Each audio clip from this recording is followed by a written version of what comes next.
ce que je vais vous dire ici et maintenant, c'est que dans l'action, il n'y a pas d'échec, mais il y a acquisition d'expérience. Expérience. La générale Sandy l'a si bien dit. Le porte-parole, là, Stéphane l'a dit aussi. Le responsable Kamel Kodia est dans tous ses détails parce qu'il aurait souhaité quelque chose de beaucoup mieux. Mais en âme et conscience, vous savez, il ne faut pas être avec le sien et tenir un langage qui n'est pas un langage de sincérité. Moi, personnellement, si vous ouvrez le fond de mon cœur et j'ai obligation de vous dire ce que je pense, dans chaque lutte, on doit adapter ses stratégies suivant l'évolution de la situation. Pour le moment, nous nous sommes recentrés, et d'ailleurs, les camarades m'ont d'ailleurs interpellé comme ils disent, on est venu ici pourquoi? Donc, nous nous sommes recentrés sur l'exigence de l'ouverture des inscriptions électorales. J'ai envie de vous dire en toute sincérité que pour cela, nous sommes dans l'obligation de tempérer un tout petit peu. On est en train de faire une pression sur le régime pour qu'il permette que nous puissions vivre à l'unisson avec le peuple camerounais. Mais la pression doit être crescendo. Pour le moment là, ce que vous avez fait, pour moi, c'est très bon.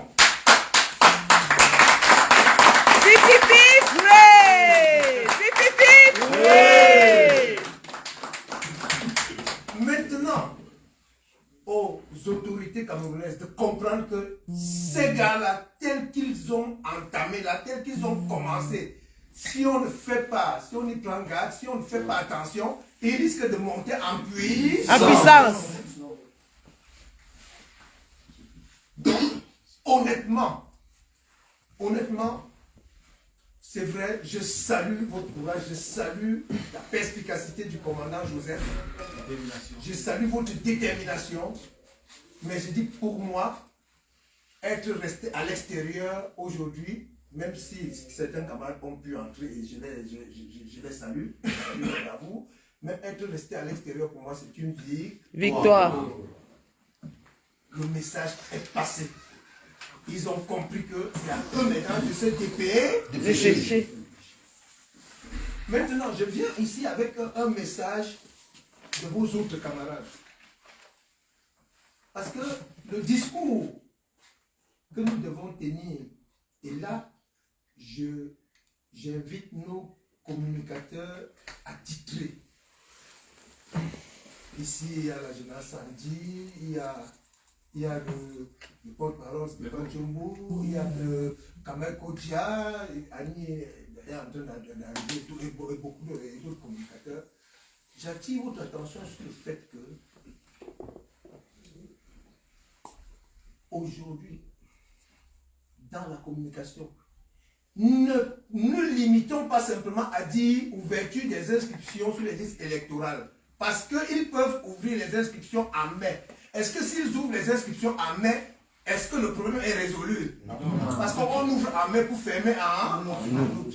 Donc on n'aura pas eu le temps de s'inscrire. Et si les élections sont anticipées, parce on est prêt à tout.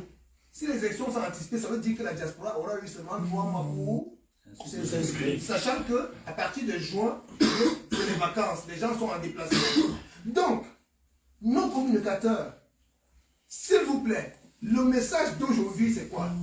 Non seulement vous allez ouvrir les inscriptions, on vous demande d'ouvrir instamment les inscriptions, mais également on vous demande de prendre toutes les dispositions pour que la durée d'enregistrement prévue par la Constitution soit respectée. Ça veut dire que si vous ouvrez en avril, vous allez inscrire jusqu'en décembre. Voilà maintenant l'autre bataille contre... Parce que si on dit ouverture, ils sont en train de s'agiter là et tout, ils font des communiqués, la boucle, des symptômes, ils font avec nous et tout. On va leur dire, même si vous ouvrez en avril, on va s'inscrire pendant 8 mois. Donc avril, mai, juin, juillet, août, septembre, octobre, novembre, décembre.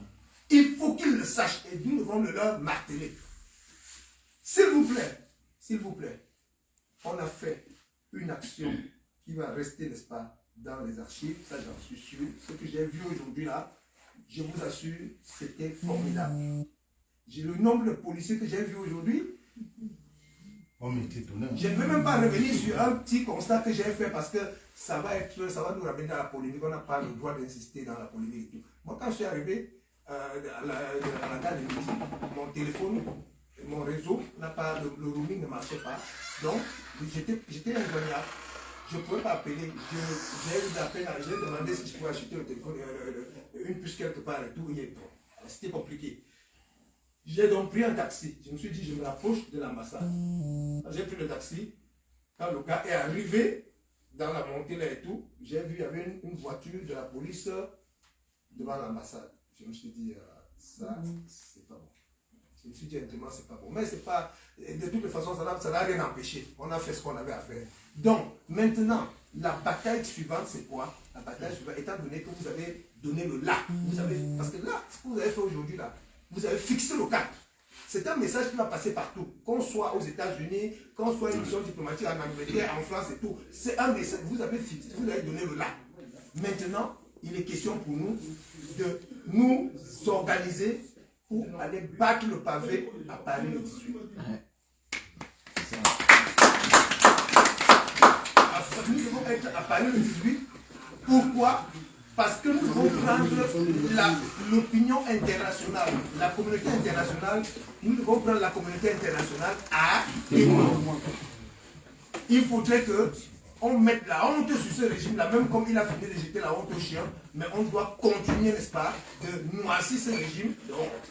Dire, regardez un pays où les citoyens n'arrivent même pas à se faire enregistrer afin de pouvoir accomplir leur devoir citoyen.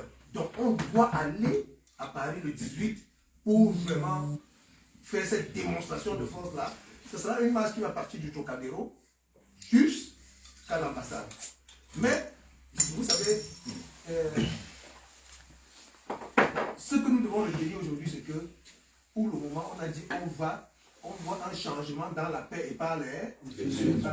Donc ça veut dire qu'on ne va pas céder à la provocation, on ne va pas laisser le camp d'en face vouloir démontrer que nous sommes, n'est-ce pas, des casseurs ou quoi que ce soit. Pour le moment, on est dans le rythme de la paix et on dit on va changer par les unes et dans la paix. Ils vont soyez-en sûrs, des jours qui viennent là, vous allez voir tout type de provocation. Mais s'il vous plaît, n'y cédez pas. Ne répondez pas à la provocation. Gardez la tête, n'est-ce pas, froide. Allons-y, démontrons à l'opinion internationale que nous sommes des démocrates et que notre pays, nous voulons qu'il change dans la paix. Et que notre seule arme, la seule arme que nous connaissons, c'est le bulletin de vote. Donc, vraiment, les communicateurs, s'il vous plaît, je vous implore, à partir de maintenant, l'Alliance Sandy, le porte-parole, s'il vous plaît, mettez-vous au travail pour que le 18, on célèbre, n'est-ce pas, le retour de la démocratie au Cameroun. Mais général, champagne, tu n'as pas été le C'était le général Wanto qui a ainsi félicité les troupes qui se sont déployées ce jour à l'ambassade. Vous voyez les vaillants combattants de la Belgique. Vraiment, la brigade anti-Sardina est en train de reprendre la main pour véritablement s'inscrire dans la mouvance actuelle des inscriptions sur les listes électorales que le peuple camerounais qui aujourd'hui est assoiffé de changement, ce peuple qui s'aligne sous la pluie à Douala, à Yaoundé, à Maroua, à Batibo, partout pour réclamer les inscriptions, que ce peuple sache que leurs frères et sœurs exilés en diaspora, chassés par le régime dictatorial de Paul Biya, sont en accord, en parfait accord avec eux, et qu'ensemble, nous allons enfin bouter ce régime en 2025. Tous ensemble, inscrivons-nous sur les listes électorales, surveillons notre vote mais surtout, défendons-le. Nous allons défendre nos votes parce que nos vies en dépendent. Nous allons nous accrocher là-dessus parce que ce sera notre dernière chance de changer notre pays. Le général Wanto, c'est un homme heureux aujourd'hui. Lui qui a longtemps combattu en diaspora, il voit aujourd'hui cette jeunesse. Ce sont des jeunes comme vous au Cameroun qui sont dehors et qui veulent que le pays change. Merci, vraiment, merci à tous les combattants. Vous êtes des vaillants combattants. On peut compter sur vous. Aussi par rapport au passeport de Joseph qu'ils ont déchiré dans l'ambassade, le passeport camerounais.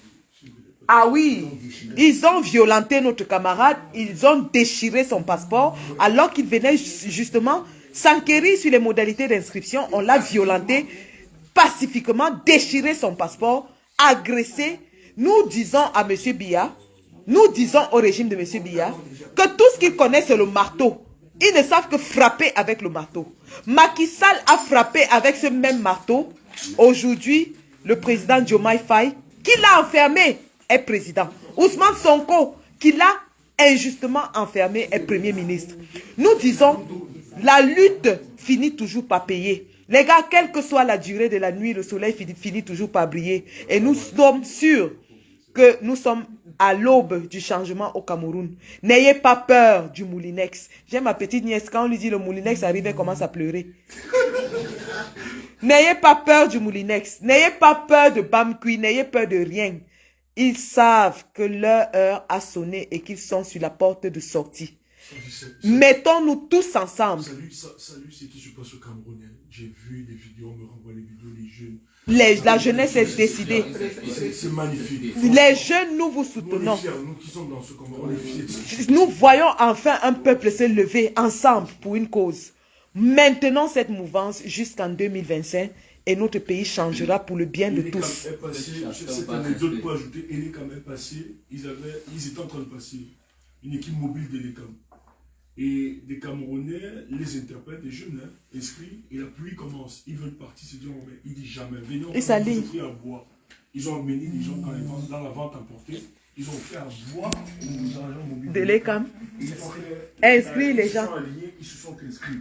C'est les peuples citoyens qui l'ont fait. Bravo le peuple. Le peuple camerounais debout. Nous envoyons aussi nos félicitations à tous les influenceurs, tous les artistes, toutes les personnalités de la société civile qui sont en train de s'impliquer, qui sont en train de demander aux jeunes Camerounais d'aller s'inscrire sur les listes électorales. Enfin, vous avez compris. Enfin, vous vous placez du côté du peuple. Enfin, vous dites que nous en avons marre des coupures d'électricité. Nous en avons marre du manque d'eau. Nous en avons marre de la vie chère. Nous en avons marre des mauvaises routes. Nous en avons marre de la mort dans les hôpitaux. Merci à tous. Je dis que quel que soit l'artiste qui s'allie aujourd'hui du côté du peuple, qu'il sache qu'il sera porté en diaspora. Nous adressons nos félicitations au grand Bendeka. Bravo à tous les artistes. Le grand Malox, Bendeka, tous ceux qui se mettent, Valsero est déjà, c'est les nouveaux convaincus. Nous les encourageons et nous leur disons. Mais j'ai appris que le petit frère de toi aussi a fait quelque chose. Là. Oui, tout à fait. Il a dit inscrivez-vous. Ah bon, donc, nous accueillons tous ceux qui veulent le changement. Nous les accueillons. Et vous allez venir en diaspora, on va vous célébrer.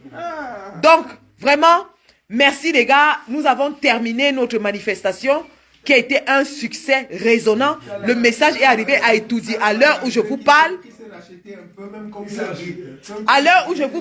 Etoudi est au courant de ce que l'ambassade du Cameroun en Belgique a fermé ce jour. Le message est arrivé à bon port. Et nous leur disons que ça, ce n'est que le lancement de nos activités. Ah oui. Et comme le général l'a dit, ça va aller crécher. Crécher.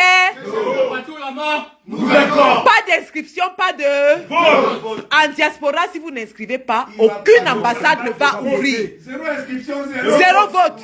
Nous allons fermer toutes les ambassades si vous n'inscrivez pas. Voilà. Et donc, nous vous encourageons à inscrire. Mais sachez que si vous n'inscrivez pas, le jour du vote, toutes les ambassades en diaspora seront fermées, purement et simplement. Merci à tout le monde. Merci aux combattants de Belgique qui nous ont accueillis avec les moyens de bord qui sont les plus merveilleux. L'accueil était très chaleureux. Nous sommes en famille. Nous allons maintenant nous reposer et établir des stratégies pour la suite. Merci. La prochaine, c'est le 18 mai à Paris. 18 mai à Paris, nous serons tous dans les rues pour justement exposer. Mais il faut sortir le 18 mai, c'est très important. Il s'agit, finalement, nous sommes arrivés à la période de la veille électorale. Et le 18 mai doit être la date où tous les composantes sociologiques camerounaises doivent se mettre comme un seul homme. L'engouement qui se passe au Cameroun, nous devons la refléter le 18 mai. Exactement. Toutes les pôles, ou bien les obédiences philosophiques, politiques, etc., vraiment c'est plus l'heure, on doit taire. Regardons le Cameroun, nous invitons donc tout le monde le 18 à marcher pour revendiquer les ouvertures sur les inscriptions, sur les listes électorales. C'est très important. Donc, le 18, c'est le rendez-vous de Paris. Les Camerounais doivent parler parce que nous sommes en train de récolter des informations.